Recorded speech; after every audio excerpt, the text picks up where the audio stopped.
happen. The second chapter is what we should go to, because otherwise we really will be here forever.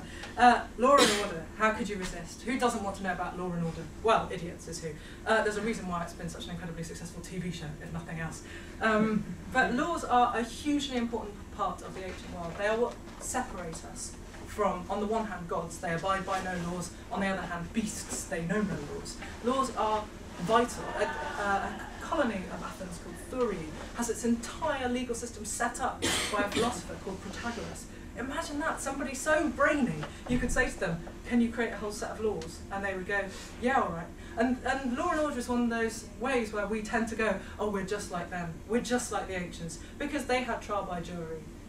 They had much bigger juries. The Athenians had juries of 501, 1,000, 1,500. That's a lot of angry men, doesn't matter how you look at it. Henry Fonda was going to be busy there.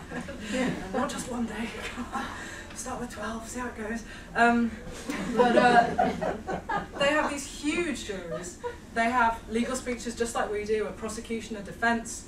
Everyone goes and makes their own speeches. Imagine that. You go up and defend yourself in court. Or you get a really successful speechwriter to write your speech for you in Athens, and then you read it out as though you thought of it.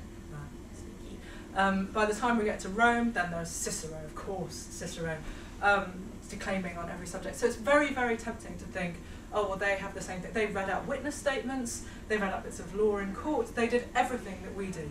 Except, here's the thing, their law and order system is incredibly different from ours.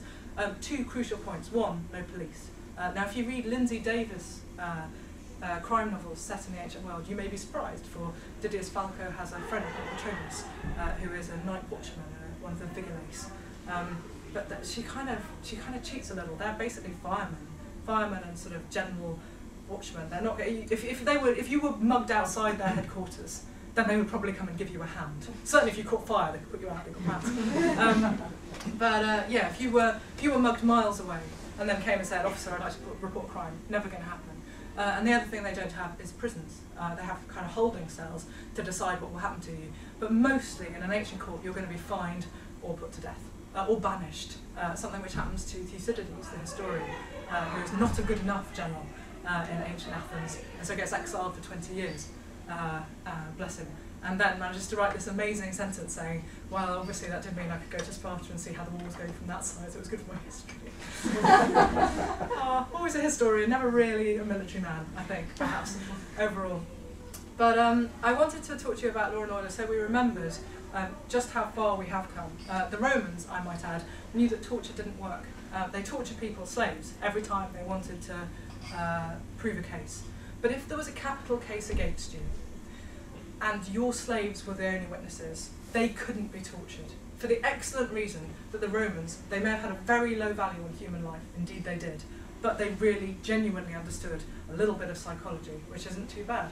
They understood that if you were someone's slave, they had complete power over you, and there's a limit then to what you can say, because that person could kill you, they could torture you, they could break your arms and legs. You are basically the equivalent of furniture in terms of your rights, so you would have no response to that. And so you're never going to say, yeah, my master did it, I saw him. That day is never coming.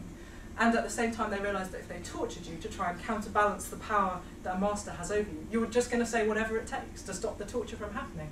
And we even get moments in Greek legal speeches where somebody says, well, I didn't get to torture this slave, and of course he said whatever they wanted him to because he wanted them to stop torturing him. They knew perfectly well that torture just got you what you wanted to hear, or what the torturee thought you wanted to hear.